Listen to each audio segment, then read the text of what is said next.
Taking a subway in New York City is always an interesting experience because sometimes you wait for an express train, it never arrives because it never planned to.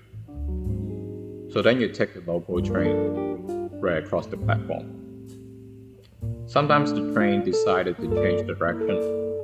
When it said it was going uptown, it then took you to Brooklyn. We never knew when the next train is gonna arrive, or if you can take it all the way to your final destination.